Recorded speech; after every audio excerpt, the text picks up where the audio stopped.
വാസുദേവായ. ഇന്ന് നമ്മൾ കാണാൻ പോകുന്നത് വിഷ്ണു സഹസ്രനാമത്തിലെ 83-ാമത്തെ ശ്ലോകമാണ്. ഈ ശ്ലോകത്തിൽ ഭഗവാന്റെ 773-ാമത്തെ നാമം മുതൽ 781-ാമത്തെ നാമം വരെയുള്ള വിശദീകരണമാണ് കാണാൻ പോകുന്നത്. സമാവർത്തോ അനിവൃതാത്മാ ദുർജയോ ദുരിതിക്രമഃ ദുർലഭോ ദുർഗമോ ദുർഗോ ദുരാവാസോ ദുരാരിഹ. ഇതിൽ ആദ്യത്തെ നാമമാണ് സമാവർത്ത. സമാവർത്ത അതായത് ഏറ്റവും സമർത്ഥമായി ആർക്കാണോ ഈ ജീവിത ചക്രത്തെ തിരിച്ചുകൊണ്ട് ആ ഒരു പ്രപഞ്ചത്തെ നിലനിർത്തുവാൻ സാധിക്കുന്നത്, ആ ശക്തിയെ സമാവർത്ത എന്ന് പറയുന്നു. അതായത് സമ ആവർത്ത എന്നർത്ഥം. ആവർത്ത എന്നാൽ തിരിക്കുക എന്നർത്ഥം. സമ എന്നാൽ ആ ഒരു ചലനവും സംഭവിക്കാതെ സമമായിട്ട് എന്നർത്ഥം. അതായത് ഈ പ്രപഞ്ചത്തിൽ ഈ ഒരു ജീവിത ചക്രത്തെ, അതായത് ജനന മരണ ജീവിത ചക്രത്തെ ആ ഒരു നിയമത്തിന്റെ അടിസ്ഥാനത്തിൽ ആ ഓരോ യുഗത്തിലും കൊണ്ടുവരുന്ന ആ ഒരു ശ്രീനാരായണന് സമാവർത്ത എന്ന നാമം. അടുത്ത നാമം നിവൃതാത്മാ എന്നാണ്. അതായത് എങ്ങനെയാണോ നമ്മൾ ഇന്ദ്രിയങ്ങളിൽ അടിമപ്പെട്ട് ഈ സംസാര ബന്ധനത്തിൽ ഇരിക്കുന്നുവോ അതിൽ നിന്നെല്ലാം ഒരു നിവൃത്തി തന്ന്, അതായത് അതിൽ നിന്നും നമ്മളെയൊക്കെ മോചിപ്പിച്ചുകൊണ്ട് നമ്മുടെ മനസ്സിനെ ഭഗവാനിലേക്ക് ലയിക്കുവാൻ ആർക്കാണോ സാധിക്കുന്നത് ആ ശക്തിയെ നിവൃതാത്മാ എന്ന് പറയുന്നു. അതായത് മുണ്ടക ഉപനിഷത്തിൽ പറയുന്ന ആ രണ്ട് പക്ഷികളുടെ ബന്ധത്തിന്റെ ആ ഒരു ഉദാഹരണമാണ് ഇവിടെ. അതായത് ഒരേ മരത്തിൽ രണ്ട് പക്ഷികൾ, അവർ ആ ഒരു മരത്തിന്റെ ഫലത്തെ അനുഭവിക്കുന്നു എന്നുണ്ടെങ്കിലും വേറൊരു പക്ഷി ആ ഫലത്തെ അനുഭവിക്കാതെ മറ്റ് പക്ഷിയെ നോക്കിക്കൊണ്ടിരിക്കുന്നു. അങ്ങനെ ഉള്ള സമയത്ത് നിവൃത്തി കൊടുത്തത് രണ്ട് പക്ഷികൾക്കും ചേർത്താണ്. അതായത് എങ്ങനെയാണോ നമ്മൾ ഒരു സംസാര മരത്തിൽ ഇരുന്നു കൊണ്ട് ഭഗവാനെ ധ്യാനം ചെയ്യുന്നുവോ ആ ധ്യാനം മാത്രം മതി ഒരു മോക്ഷത്തിന് കാരണം. അതിൽ നമ്മൾ വേദങ്ങൾ, ഉപനിഷത്തുകൾ, അതുപോലെ ഭാഗവതം ഇതൊക്കെ പഠിക്കുകയാണെങ്കിൽ അതിൽ നിന്നുമുള്ള സാരങ്ങൾ നമുക്ക് മനസ്സിലാക്കി ഇനിയൊരു ജന്മം ഇല്ലാതാക്കുവാൻ, അതുമാത്രമല്ല ഭഗവാനെ കുറിച്ച് മനസ്സിലാക്കുവാൻ സാധിക്കും. ഇതൊന്നും തന്നെ ഇല്ലാതെ ആ ഭക്തി മാത്രം കേന്ദ്രീകരിച്ചാൽ പോലും നമുക്ക് ഈ കലികാലത്ത് മോക്ഷം ലഭിക്കും. അങ്ങനെ തരുന്ന ഭഗവാന് നിവൃതാത്മാ എന്ന നാമധേയം. അടുത്ത നാമധേയം ദുർജയ എന്നാണ്. അതായത് ആർക്കും ഈ ഒരു ശക്തിയെ ജയിക്കുവാൻ സാധ്യമല്ല. അതായത് ഭഗവാൻ എപ്പോഴും ജയിച്ചുകൊണ്ടേയിരിക്കുന്ന ഒരു ശക്തിയാണ്. അതും തനിയെ നിന്ന് ജയിക്കുന്ന ശക്തി ആയതിനാൽ ഭഗവാന് ദുർജയ എന്ന നാമം. അതായത് ഒരു ശത്രു എത്ര ബലവാനായി മുന്നിൽ വന്നു നിന്നാലും ഒരിക്കലും ഒരു യുദ്ധത്തിൽ ഭഗവാൻ തോൽക്കുന്നില്ല. ഏതൊരു യുദ്ധം നടന്നാലും അതിൽ പൂർണ്ണമായി ജയിക്കുന്നു. ഇത് തന്നെയാണ് യുദ്ധം എന്ന് പറയുന്നത്. ദിനങ്ങളിൽ നമ്മുടെ മനസ്സിൽ തോന്നുന്ന വികാരത്തെ കുറിക്കുന്നു. അതാണ് യുദ്ധം. ആ യുദ്ധത്തിൽ നമ്മൾ വികാരത്തെ എല്ലാം മറികടന്ന് ഇന്ദ്രിയത്തെ എല്ലാം നിയന്ത്രിച്ച് ആ മനസ്സിനെ ഭഗവാനിന്റെ ആ ഒരു ധർമ്മം എന്ന പാതയിൽ എപ്പോഴാണോ നമുക്ക് ചലിക്കുവാൻ സാധിക്കുന്നത് അവിടെ നമ്മൾ ഭഗവാനെ ജയിപ്പിച്ചുകൊണ്ട് നമ്മൾ മോക്ഷത്തിലെത്തുന്നു. അതിനാൽ ഭഗവാന് ദുർജയ എന്ന നാമധേയം. അടുത്ത നാമധേയം ദുരതിക്രമ എന്നാണ്. അക്രമ എന്നാൽ ആ ഒരു കാര്യത്തെ പൂർണ്ണമായി അനുസരിക്കാത്ത ഒരു അവസ്ഥ. ദുരതി എന്നാൽ വളരെ വിഷമമായിട്ടുള്ള കാര്യം. അപ്പോൾ ഭഗവാനെ ഒരു ഭക്തന് ഒരിക്കലും അനുസരണക്കേട് നടത്തുവാൻ സാധ്യമല്ല. അതൊരു വളരെ ബുദ്ധിമുട്ടായ കാര്യമാണ്. അതായത് ഭഗവാൻ എപ്പോഴും ഒരു ഭക്തനെ അനുസരണാശീലത്തോടെയാണ് നടത്തിക്കുന്നത്. അതായത് എപ്പോഴൊക്കെ ആ ഒരു ഭക്തന് മനസ്സിൽ സന്തോഷം തോന്നുവോ ദുഃഖം തോന്നുവോ അതെല്ലാം എൻ്റെ ഒരു പ്രയത്നം കൊണ്ടല്ല, അതിനെല്ലാം പുറകിൽ ഭഗവാൻ എന്ന ശക്തി ഉണ്ടെന്ന ആ ഒരു വിശ്വാസം ഏതൊരു ഭക്തനാണോ വെച്ചിരിക്കുന്നത് അവരുടെ മനസ്സിൽ പരമാത്മാവായി ഭഗവാൻ കുടികൊള്ളുന്നു. ഇത് തന്നെയാണ് ഋഷികളുടെയും മനസ്സിൽ. അതായത് അവർക്ക് അഗ്നി പോലെ എരിയുന്ന സമയത്തും അവർ ഒരിക്കലും ഭയക്കുന്നില്ല. അവർ സൂര്യനെ പോലെ തേജസ്സോടെ മറ്റുള്ളവർക്ക് പ്രകാശത്തെ കൊടുക്കുന്നു.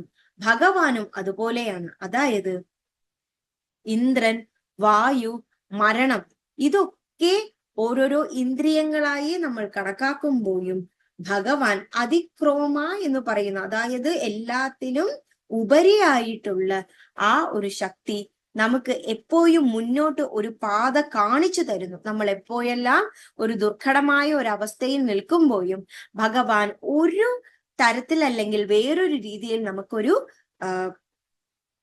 പരിഹാരം കാണിച്ചു തരുന്നു.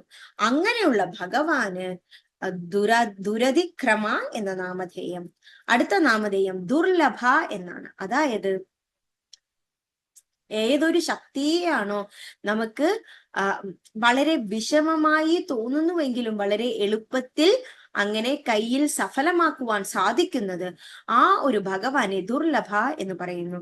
അതായത് മനുഷ്യൻ ഓരോരോരോ യുഗങ്ങൾ പോകുമ്പോഴും അവർ ഓരോരോ നിലയിലോട്ട് പോകുന്നു. അപ്പോൾ മനസ്സിൽ എന്തൊക്കെയാണ് ലക്ഷ്യമായി കരുതുന്നുവോ അതൊക്കെ ഒരു സമയമാകുമ്പോൾ ഒന്നിനും അത് ഒരു മനസ്സിൽ ഒരു ചെറിയ വികാരത്തെ പോലും ഉണ്ടാക്കുന്നില്ല.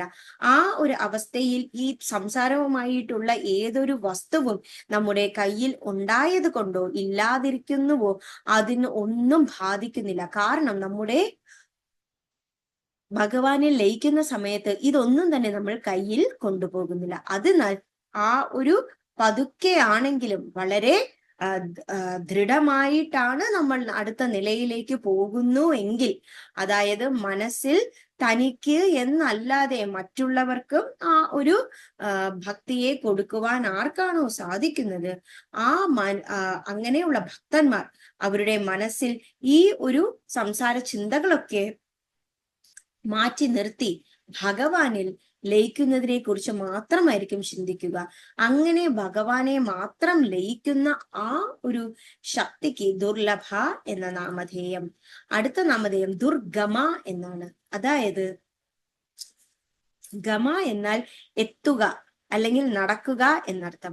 ദുർഗമ എന്ന് പറഞ്ഞാൽ ഭഗവാനിൽ എത്തിക്കുന്ന ആ പാത വളരെ ദുർഘടമാണ്. അതായത് നമ്മൾ ധർമ്മത്തിന്റെ പാതയിലോട്ട് പോയാൽ മാത്രമേ ഭഗവാന്റെ അടുത്ത് പോകുവാൻ സാധ്യമുള്ളൂ. ഇത് തന്നെയാണ് ഭാഗവതത്തിൽ പറയുന്നത്. അതായത് ഭഗവാനെ എളുപ്പത്തിൽ കയ്യിൽ എത്തുവാൻ സാധിക്കും എപ്പോഴാണ് പരമഭക്തി ഉണ്ടെങ്കിൽ മാത്രം. അതല്ല നമ്മൾ ധർമ്മത്തിലൂടെ പോയി ഭഗവാന്റെ ആ ഒരു വൈകുണ്ഠത്തിൽ എത്തണമെന്നുണ്ടെങ്കിൽ നമ്മൾ വളരെ കഷ്ടപ്പാടുള്ള പാതയിലൂടെ വേണം സഞ്ചരിക്കാൻ. അതിനാലാണ് കലിയുഗത്തിൽ ഓരോ ഭക്തന്മാർക്കും ഭഗവാൻ അങ്ങനെ മുക്തി കൊടുത്ത് അങ്ങനെ അഭിഷേകം ചെയ്യുന്നത്. കാരണം ഒരു ഭക്തി കൊണ്ട് മാത്രം നമുക്ക് ജ്ഞാനത്തെയും കർമ്മത്തെയും ജ്ഞാനയോഗം കർമ്മയോഗം എന്നിവയെ നമുക്ക് ഇല്ലാതാക്കി ഭക്തിയോഗത്തിലൂടെ നമുക്ക് മോക്ഷത്തെ ലഭിക്കുവാൻ സാധിക്കുന്നത്. അത് തന്നെയാണ് നമ്മുടെ ഗുരുക്കന്മാരും നമുക്ക് പറഞ്ഞു തരുന്നത്. അതായത് സാധന എന്ന് പറയുന്ന നമ്മുടെ ഓരോ കാര്യവും ഒരു നിലയിൽ എത്തിയതിനു ശേഷം അവർ വെറും ഒരു മിഥ്യയായി മാറുന്നതാണ്. ഇതാണ് നമുക്ക് മായയായി തോന്നിക്കുന്നത്. അതായത് ഒരു മെഴുകുതിരിയുടെ വെളിച്ചത്തിൽ നമുക്ക് ഒരു യാത്രകന് ഒരു പരിധി വരെ കാണുവാൻ സാധിക്കും. എന്നാൽ അതേ മെഴുകുതിരി ഉപയോഗിച്ച് നമ്മൾ വലിയ ഒരു വെളിച്ചത്തെ നമുക്ക് എപ്പോഴാണോ കൊണ്ടുവരാൻ സാധിക്കുന്നത്, അത് മറ്റുള്ളവർക്ക് നമ്മൾ പകരുമ്പോൾ ഒരു മെഴുകുതിരി പല മെഴുകുതിരിയായി മാറി ആ വെളിച്ചം പരന്നുപോയി നമുക്ക് അവിടെയുള്ള പാത മുഴുവനും അങ്ങനെ കാണുവാൻ സാധിക്കും. ഇത് തന്നെയാണ് ഒരു ഭക്തൻ തന്നിൽ മാത്രം സ്വാർത്ഥമായി ഇല്ലാതെ മറ്റുള്ളവർക്കും അതെപ്പോഴാണോ പകരുന്നത്, അപ്പോഴാണ് ആ ഭഗവാൻ എന്ന ആ ഒരു ശക്തിയുടെ മാഹാത്മ്യം പ്രപഞ്ചം മുഴുവനും അങ്ങനെ പരക്കുന്നത്.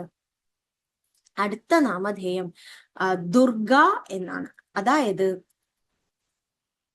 വളരെ വേഗത്തിലുള്ള ഒരു വായുവിന്റെ അവസ്ഥയെ കുറിക്കുന്നു.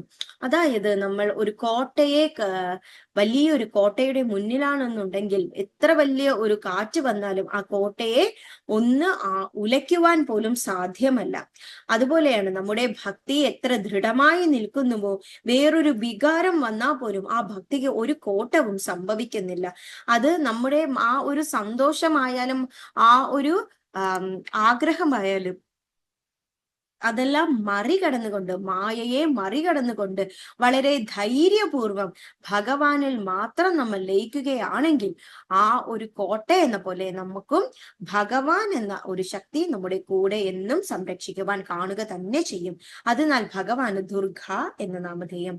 അത് മാത്രമല്ല ഭഗവാൻ ദുരത്യയ എന്ന് പറയുന്നു എപ്പോഴാണ് ഉപനിഷത്തിൽ.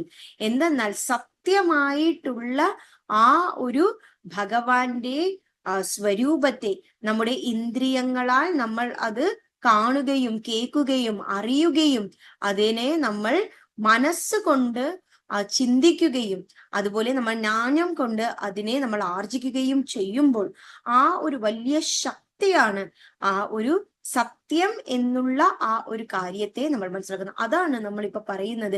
എന്തൊരു ദുർഘട അവസ്ഥയിൽ വന്നാലും നമുക്ക് പിന്നിൽ ഒരു ശക്തി ഉണ്ട് എന്ന് തോന്നിക്കഴിഞ്ഞാൽ നമ്മൾ കൂടുതൽ ബലവാന്മാരായി മുന്നോട്ട് പോകുന്ന ഒരു അവസ്ഥയിലെത്തും. അതിനാലാണ് ഭഗവാനെ അങ്ങനെ എളുപ്പത്തിൽ മനസ്സിലാക്കുവാൻ സാധ്യമല്ല. എന്നാൽ ഒരിക്കൽ നമ്മൾ ശ്രമിക്കുകയാണെങ്കിൽ ആ ദൃഢമായ ഭക്തിയിൽ നമുക്ക് ലയിക്കുവാൻ സാധ്യമാണ്. അടുത്ത നാമധേയം പുണ്യ എന്നാണ്. പുണ്യ എന്നാൽ ഏറ്റവും പവിത്രമായ ശുദ്ധമായ ഒരു ശക്തിയെ പുണ്യ എന്ന് പറയുന്നു. അതായത് എപ്പോഴാണോ ഒരു ഭക്തന്മാരുടെ മനസ്സിൽ ആ ഒരു ദൈവിക ഭാവത്തെ ഭഗവാൻ എന്ന മഹാവിഷ്ണുവിനെ നിറഞ്ഞു നിൽക്കുന്നത്, ആ ഭഗവാന്റെ മനസ്സിലുള്ള എല്ലാവിധ പാപങ്ങളെയും ഇല്ലാതാക്കുന്ന ആ സാക്ഷാൽ ഭഗവാനെ നമ്മൾ പുണ്യ എന്ന് പറയുന്നു. അടുത്ത നാമധേയം പുണ്യകീർത്തി എന്നാണ്. അതായത് ഭഗവാനെ നമ്മൾ കുറിച്ച് ഒരു നാമം ജപിക്കുകയാണെങ്കിൽ, കീർത്തനങ്ങൾ പാടുകയാണെങ്കിൽ, ഗീതങ്ങൾ ജപിക്കുകയാണെങ്കിൽ എല്ലാ വിധത്തിലും ആ ഭഗവാന്റെ ആ ഒരു ശബ്ദത്തിന് അത്രമാത്രം നമ്മൾക്ക് പവിത്രത ലഭിക്കുന്നു. അത് നമുക്ക് ഒരു വലിയ ഒരു ശക്തിയായി നിന്നുകൊണ്ട് മറ്റുള്ളവർക്ക് അത് പകർന്നു കൊടുക്കുവാനും സാധിക്കുന്നു.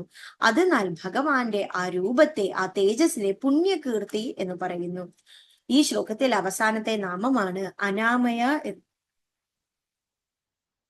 അതായത് ഏതൊരു ശക്തിക്കാണോ ഒരു വിധത്തിലുള്ള അസുഖങ്ങൾ ഇല്ലാത്തത്, അതായത് മാനസികമായും ശാരീരികമായും അതുപോലെ തന്നെ ഏതൊരു നേരത്തും ഏതൊരു സന്ദർഭത്തിലും ഒരു വിധത്തിലുള്ള ഒരു അസുഖമയോ എന്നും സംഭവിക്കാത്ത ആ ശക്തിയെ അനാമയ എന്ന് പറയുന്നു. അതായത് ദൈവികമായ സാരമാകുന്ന സാക്ഷാൽ ഭഗവാൻ കർമ്മങ്ങളുടെയൊക്കെ ആ ഒരു അവസ്ഥയിൽ നിന്നും വിമോചിതനാണ്. കാരണം ഭഗവാൻ ഒരിക്കലും കർമ്മങ്ങൾ കൊണ്ടോ പുനർജന്മങ്ങൾ കൊണ്ടോ ഒന്നും തന്നെ ഓരോ യുഗത്തിൽ സംഭവിക്കാൻ പോകുന്നില്ല. കാരണം അതിൽ നിന്നും അതീതമായ ശക്തിയാണ് സാക്ഷാൽ ഭഗവാൻ. ആ ഭഗവാൻ ഒന്ന് ഭക്തന്മാരെ മനസ്സിൽ വിചാരിച്ചാൽ മാത്രം ആ ഭക്തന്റെ മനസ്സിലുള്ള എല്ലാവിധ അസ്വസ്ഥതയും ഇല്ലാതാക്കുന്നു. ആ ഭഗവാന്റെ ആ ഒരു ശക്തി എപ്പോഴാണോ മനസ്സിലാക്കുന്നത്, മനസ്സിലുള്ള പൂർണ്ണമായ അഴുക്ക് അതിന് ഇല്ലാതാക്കുകയും ചെയ്യും. അതിനാൽ ഭഗവാന് അനാമയ എന്ന നാമധേയം. അപ്പോൾ ഈ ശ്ലോകത്തിൽ നമ്മൾ കണ്ട നാമങ്ങൾ സമാവർത്ത, നിവൃതാത്മ, ദുർജയ, ദുരിതിക്രമ, ദുർലഭ, ദുർഗമ, ദുർഗ, ദുരാവാസോ, ദുരാരിക എന്നിങ്ങനെ 9 നാമങ്ങളാണ്. സമാവർത്തോ അനിവർത്ത, അനിവൃതാത്മാ, ദുർജയോ ദുരിതിക്രമ, ദുർലഭോ ദുർഗമോ, ദുർഗോ ദുരാവാസോ, ദുരാരിക. Thank you. ശ്രീഹരേ നമഃ. ശ്രീഹരേ നമഃ. ഗോപികാ ജീവന സ്മരണം. ഗോവിന്ദ ഗോവിന്ദ. നാരായണ അഖില ഗുരു ഭഗവൻ നമസ്തേ.